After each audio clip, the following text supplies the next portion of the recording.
Since the conclusion of World War II, the United States has held a prominent role as the global hegemon, steering the world economy and positioning itself as a leader.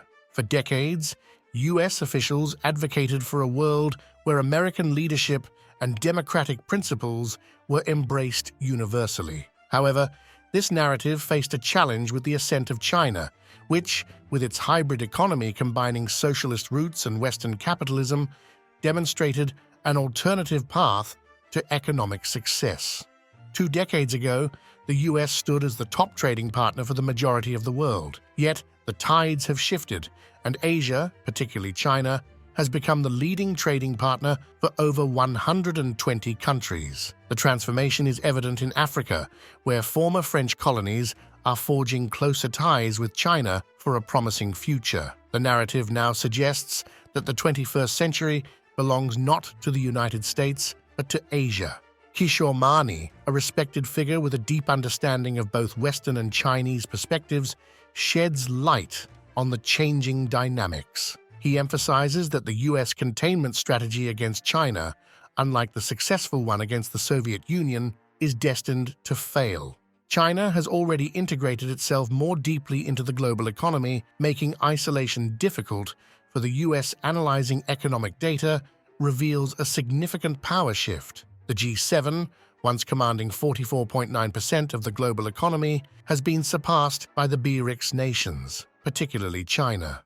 Over the past 20 to 30 years, Asia has witnessed the fastest-growing economies, with Kishore Mahbubani predicting that China, India, and ASEAN, Association of Southeast Asian Nations, will be the fastest-growing economies in the coming decade. Despite this evident shift, the West, particularly the U.S., resists accepting a multipolar world. The U.S. endeavors to maintain its unipolar dominance, evident in its trade war with China and efforts to impede Chinese economic growth. The military-focused containment strategy, however, may be misplaced, as the true rivalry lies in economic prowess.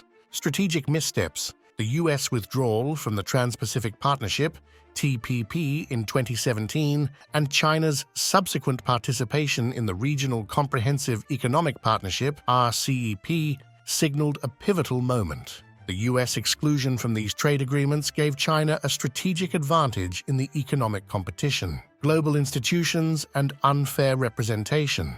Kishore Mahbubani points out the disparity in global institutions like the International Monetary Fund, IMF, and the World Bank, where the Global South lacks fair representation. The EU, with only 5% of the world's population, commands a disproportionate share of seats, revealing the resistance to a more democratic distribution of power. Warnings and recommendations: the U.S. strategy of full-scale containment, military posturing, and sanctions faces resistance globally. Kishore Mahbubani warns that the West must adapt to a multipolar world or risk isolation and decline.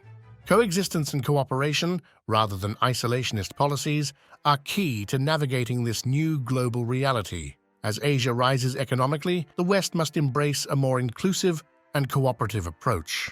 The 21st century, Kishore Mahbubani asserts, belongs not to the U.S. but to Asia. The world's future hinges on whether the West can gracefully adapt to this new era of shared power and mutual respect.